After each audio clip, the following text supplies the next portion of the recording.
Hey guys, and welcome back to the channel. In today's episode, we're going to look at a story involving a ghost ship.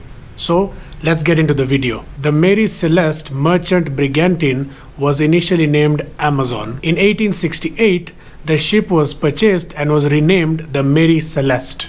Before the purchase and rename of the Amazon, the ship was known to others as a cursed ship, and during the death of a captain and the sinking of another ship from impact. It was also run aground in a storm, which promptly led to the abandoning of the Amazon ship. The shipwreck of the Amazon was bought a couple of times and was eventually sold off to a group led by James Winchester and Benjamin Briggs. The two men fixed up the ship, added the necessary additions, and renamed the ship from the Amazon to the Mary Celeste.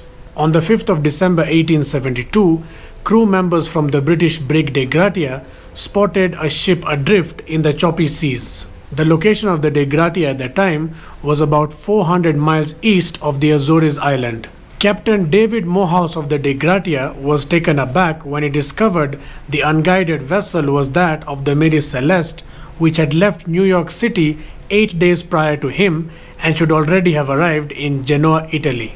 Captain Morehouse then sent a boarding party onto the Mary Celeste and discovered that below deck the ship's charts had been tossed around and the crewmen's belongings were still in their quarters. The ship's lifeboat was also missing and one of the two pumps on the ship had been disassembled.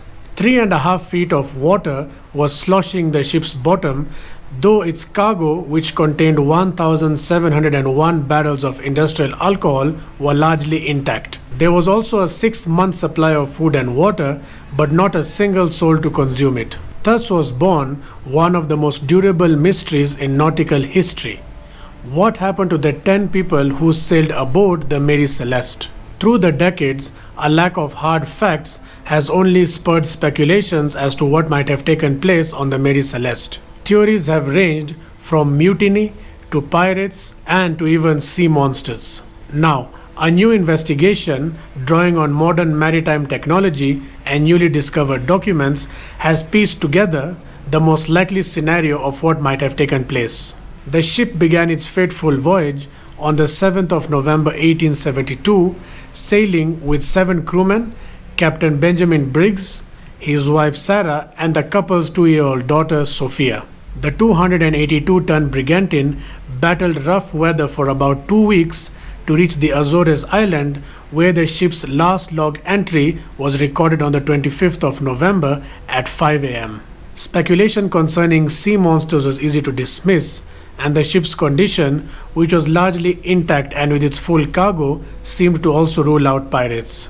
Another theory assumed that the alcohol vapors expanded and blew off the ship's main hatch, prompting the crew members to fear an imminent explosion. McGregor, who was the lead investigator of the Mary Celeste, noted that the boarding party from the De Gratia found the main hatch was secured and did not report smelling any fumes.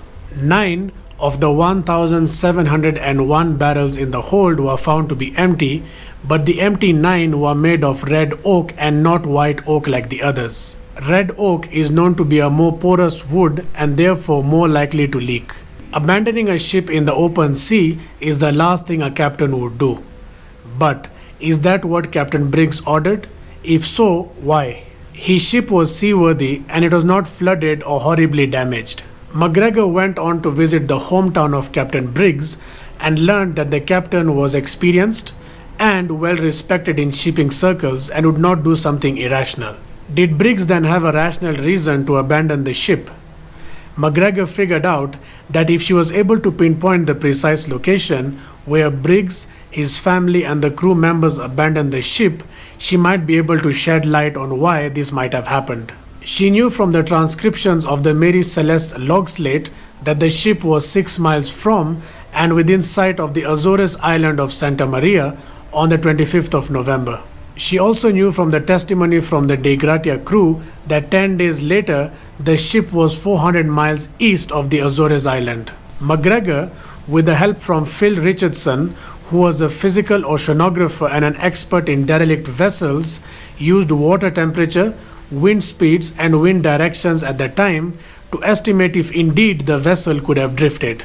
The data was available in the International Comprehensive Ocean Atmosphere Dataset. This is a database that stores global marine information from 1784 to 2007 in order to study climate change. Their conclusion was that it was possible that the vessel could have drifted that far even without a crew to sail it. At that point, McGregor considered that the only time a captain would order abandoning of a ship would be within sight of land.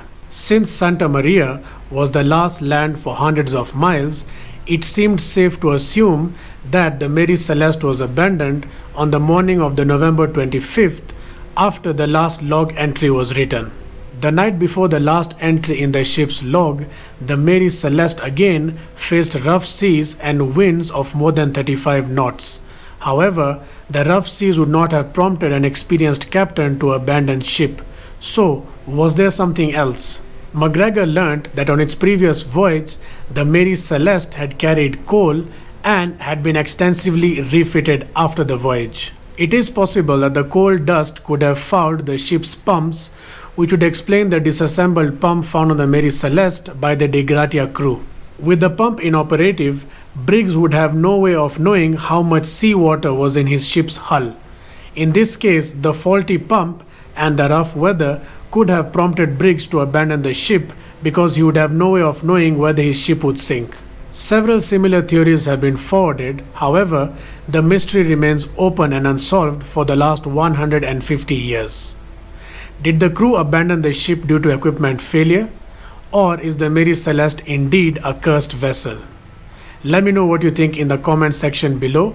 As always, do not forget to leave a like, share, and subscribe to the channel for more facts about anything and everything. Thank you.